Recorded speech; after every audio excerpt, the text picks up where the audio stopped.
call me the bartender. Okay, awesome. Now that we got our drink, now I can start talking about what this vlog is. Since there's no real climbing to be had at this point in time, I'm going to talk about the last 3 months that I've done this vlogging thing for. My goal at the beginning of January was to create a vlog every single week for 2020 and then put it out. So I'm going to talk about a little bit about today the 3 things that I've learned about the last 3 months in consistent YouTube vlogging. So let's get started. Alright, so I know that 3 months doesn't sound like a very long time, but when you really think about it, 3 months is a great amount of time to reflect back and decide on, if something is for you. Think about a job, a new job, or something like that, a new relationship, whatever it might be. That 3-month mark is typically where you look back and you go, do I want to continue doing this? Am I having fun? Do I want to move on? Or yeah, this is right for me and I want to keep going. That's why I think this is the perfect time for me to go back and say, what did I learn so far and where do I want to be? So now that I got my drink, let's get into it. Oh, I should pour that strong. Okay, so the first big thing that I've learned about vlogging on YouTube is that you really have to love what you're talking about. You have to love the topic or the niche that you are trying to create your channel for and the direction that you're trying to go in. You have to love it or you will definitely just leave it behind. So for me, that topic is climbing, and I do know that whether or not I'm doing YouTube or creating videos and that kind of thing, I love climbing. I'm always gonna do it whether or not I'm doing this YouTube thing. I'm going to be a climber. That's something that is huge, and I think that if you are creating stuff for YouTube and you're just doing it because it's the most popular topic or it's trending topic right now and you don't actually love that niche or that topic, it's gonna fizzle out and you're not gonna have that fire to keep going forward. So yeah, you got to love what you're talking about. For me, that's climbing. I love climbing and I'll do it no matter what. So yeah, that's number 1. Okay, let's go on to the second thing that I've learned over the last little while. And that is the learning curve on this stuff is so steep, it's unbelievable. There's really an endless amount of things that you're gonna be able to learn when it comes to this YouTubing thing. If you're anything like me and you didn't honestly know anything about video editing, sound mixing, lighting, really any of the stuff with the thumbnails, all that stuff, photography, etc., etc. The list goes on and on with how much you really have to learn with this kind of thing. And I didn't know any of it to begin with. So it's been really quite the trip to learn all of this stuff. So if you do not have the desire to learn new things, and that's not a characteristic that you have, then a lot of this stuff is going to become overwhelming and you may quit because of that. You really want to reflect on yourself and say, am I a person that has that burning desire to always learn new things and not stay stagnant with where I'm at? For me, I even started this because I was getting a little bit like, I need something new. I want to learn something new because I do have that drive to always learn new things.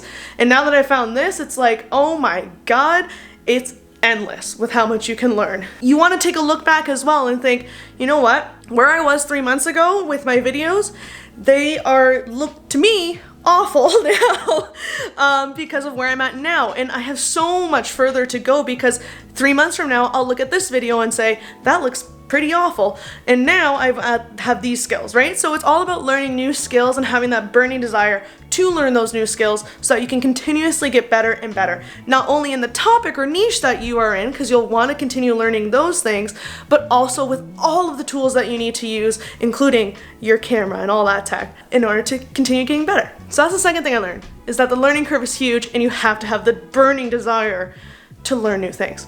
So let's get on to number 3. Okay, the third thing that I learned about YouTubing, my goodness, it's bright out here. The third thing that I learned about YouTubing is that honestly it's hard. I know a lot of people say that it's not easy, it's hard, but the truth is, yes, it's hard. And it's hard for a number of reasons. One of the things that makes it hard is your schedule. If you want to stick to a 1 video a week kind of schedule, that means that things have to go your way. That means that your ideas need to come together, but not only that, is when they inevitably fail and something doesn't work out, then you need to be flexible enough to change them. Lots of times this happens to me when I want to go to the gym and I want to, I know I'm going to send the project in that session. I get there, I'm like, okay, this is gonna be a great episode, I'm gonna send this project, and then I don't send the project, or the project has been torn down and it's no longer there, or I get to the gym and there's way too many people there for me to ever put down any camera equipment or do anything like that. So there's a reason why it might be a little bit difficult, and then I have to be flexible and figure something else out. Another reason that it's hard is because it's a lot of work.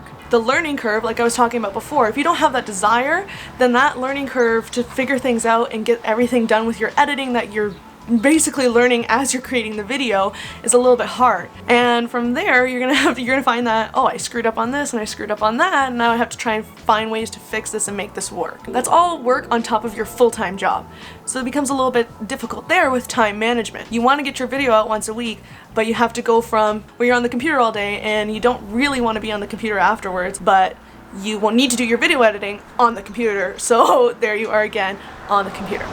So that's a little bit tough. You know, you might run into people that are just hitting thumbs down or putting, you know, not so nice comments on your stuff. You have to be able to have the mental strength to move on from that. So there's a variety of reasons why YouTubing is hard, and those are just a couple of them. That's why it's so important to have those first two things that I learned. You have to love the topic that you're talking about, and you have to love the desire to create this stuff, to learn and to do new things. If you have those two, the last one, it counterbalances, so you're all good to go and you're able to keep creating and keep putting out new stuff. Those are the three things that I have learned in the last 3 months from doing this whole like vlogging every week thing, and I hope that sheds some light on what I've been up to and what this experience might be for you if you decided to do it, or if you are currently doing it. Well, the question comes down to, you know, am I going to continue doing this, or I want to move on? And the answer to that is no.